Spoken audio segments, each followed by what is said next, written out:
Welcome back to Speak with Stite channel, where learning English is easy and fun. I'm Emily. And I'm Paul. So happy to be here with all of you today. Paul, I want to ask you something before we start. What do you think is the most confusing part of English? For me, phrasal verbs, without a doubt. Yes, me too, honestly. Two small words, and together they mean something completely different. That is exactly what we're talking about today. And the good news is, we're not going to give you a boring list. We're just going to talk, like always. Exactly. Real stories, real situations. And you'll hear how natural these words sound in everyday life. By the end of this episode, you'll be picking them up without even thinking about it. Oh, picking them up. That is actually one of our phrasal verbs today. Pick up can mean to learn something naturally without studying too hard.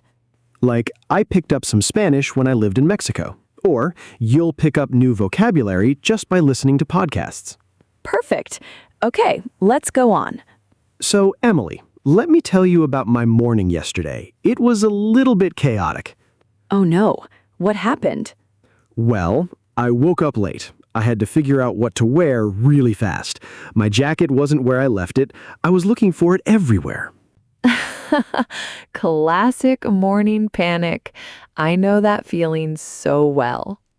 I found the jacket under the sofa, so I put it on, picked up my bag, and ran out the door.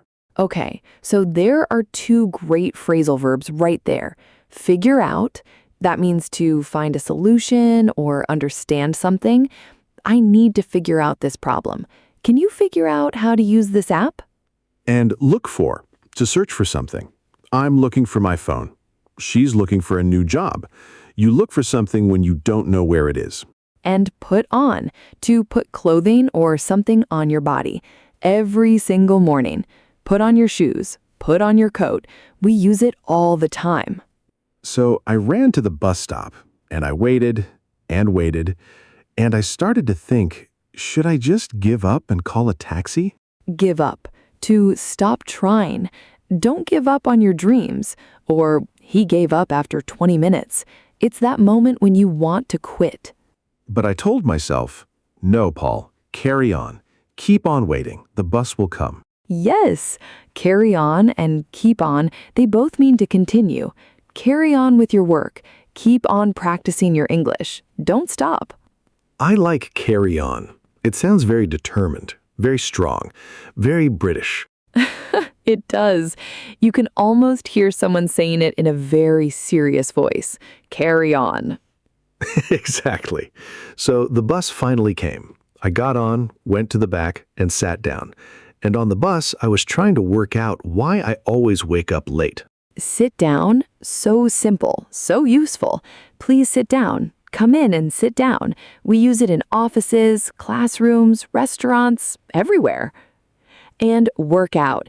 Here, it means to think about something and find an answer. I'm trying to work out this problem. It also means exercise, of course. I work out 3 times a week. She works out at the gym every morning.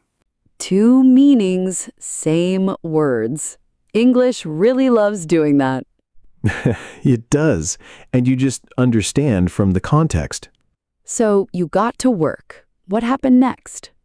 I knocked on my manager's door. She said, "Come in." So I went inside, sat down, and she told me there was a big meeting that afternoon. Come in. When you invite someone to enter a room. Come in, please. Don't wait outside. Come in. You hear it all the time at offices and homes. It sounds so warm and welcoming, like the door opens and you feel relaxed already. And the opposite movement, go out. You leave a place to do something. Let's go out for lunch. She went out with her friends. Very common in everyday life. I love going out on weekends. Restaurants, parks, just walking around the city.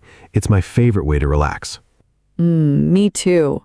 After work, I usually go out and hang out with friends at this small cafe near my apartment. We just sit there for hours and talk. Hang out. spending relaxed time with people you like. Do you want to hang out this weekend? We hang out every Friday after work. Very casual, very friendly. Yes, it's not a formal dinner or a big event. It's just being together, enjoying the time, hanging out. I love that. It's the best kind of social time, honestly. Agreed. Hey, speaking of going out, I picked up something great at the bakery last week. Emily, have you ever been to that little place on Oak Street? The one with the croissants? Oh, yes. I always pick up something there when I go out for my morning walk. Pick up. Here it means to get or buy something quickly while you're already out. Can you pick up some milk on the way home? I'll pick up the kids from school. Very practical. Yes. It's one of those verbs you use every single day without even thinking. Pick up the bread, pick up a coffee, pick up your jacket from the floor. That last one, definitely talking about me. Maybe just a little. If you are enjoying this conversation, don't forget to like the video, subscribe to the channel, and share it with a friend who is learning English. It really helps us so much. And if you are still listening, comment Phrasal Verb Pro below. We love reading your comments. It really makes our day. All right, let's carry on. More phrasal verbs coming. Okay, so Paul, before we go on, I want to ask you about the gym because you mentioned you work out. How often do you actually go? Well, I try to work out 3 times a week. The plan is Monday, Wednesday, Friday. The reality is sometimes it's just once. Honestly, that's still good. And what do you do there? Just machines? I usually run a little, then I do some weights, but I always run out of energy before I finish, every single time. Oh no. Do you feel like giving up halfway through? Every single session, but then I think, no, keep on going, carry on, 10 more minutes. And that mindset is exactly the same for learning English. When it feels hard, don't give up. Keep on going. You're almost there. That's such a good point. Learning a language and going to the gym, very similar in the beginning. Hard, uncomfortable, but then slowly, things start to work out. Work out. To find a solution or for things to go well in the end. Don't worry, it'll all work out. Yes, everything will work out. Or it worked out in the end. Very positive, very common. You'll hear it a lot. And sometimes you just have to trust the process. Figure out what works for you and keep on doing it. Exactly. Okay, let's switch topics. Emily, tell me, do you have a pet at home? No, but last week my colleague asked me to look after her cat while she was on holiday, and I was a little nervous because I've never had a pet. Oh, look after. To give attention and care to someone or something. Can you look after my dog this weekend? She looks after her little brother every afternoon. Very similar to take care of. Take care of the cat. Take care of yourself.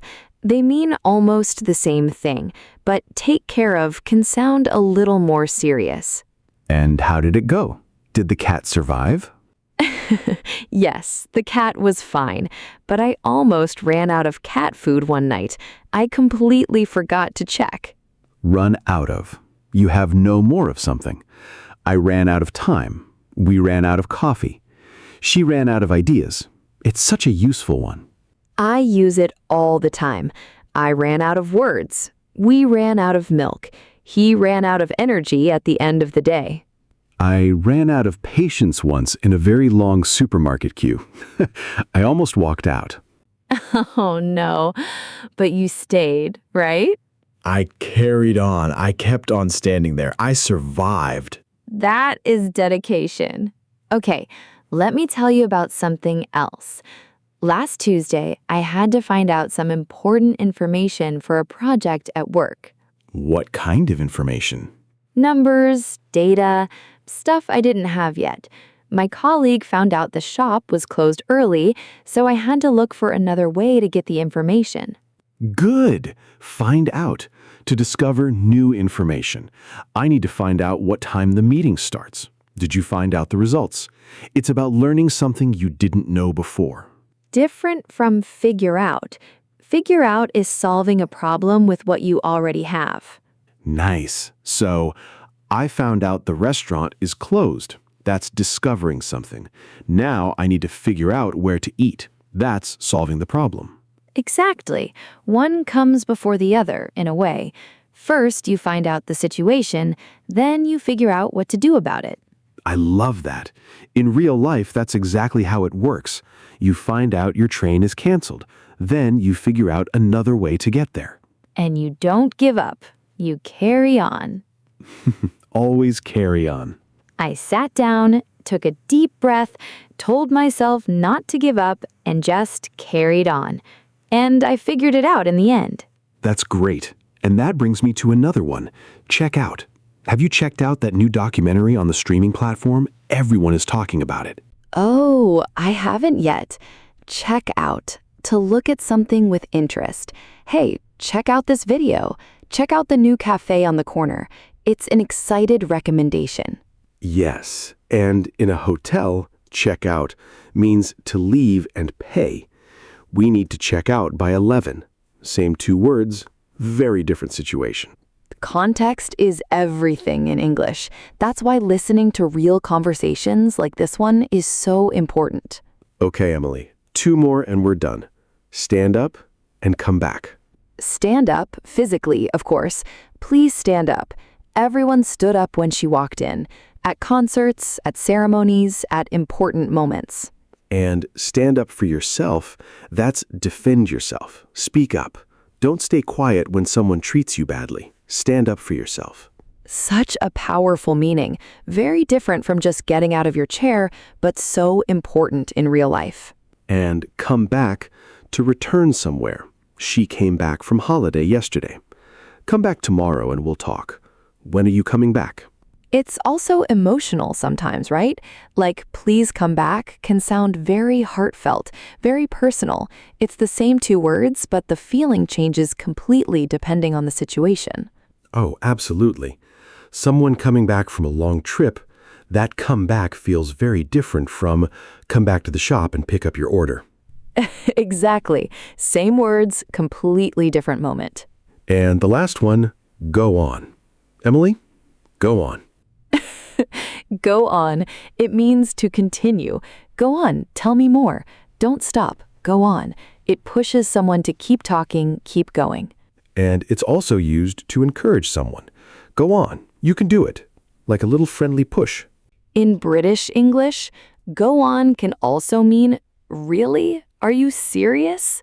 Like, I won a prize. Go on. Is that true? Yes. One little expression, so many feelings. You hear someone say it and you immediately understand from the tone. That's the beauty of natural English. And honestly, that's what makes phrasal verbs so interesting. They're not just grammar. They carry emotion, culture, personality. That is exactly why we make this podcast.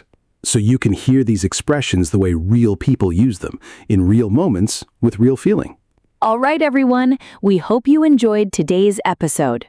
Yes, we covered 20 phrasal verbs.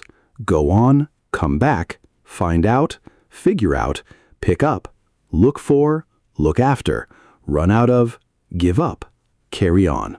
And hang out, work out, put on, take care of, come in, go out, sit down, stand up, check out, and keep on. Go back and listen again. You'll notice more every single time. Maybe the first time you hear the story. The second time, you notice the phrasal verbs. The third time, they start to feel natural. That's how learning really works. And here's a little challenge for you.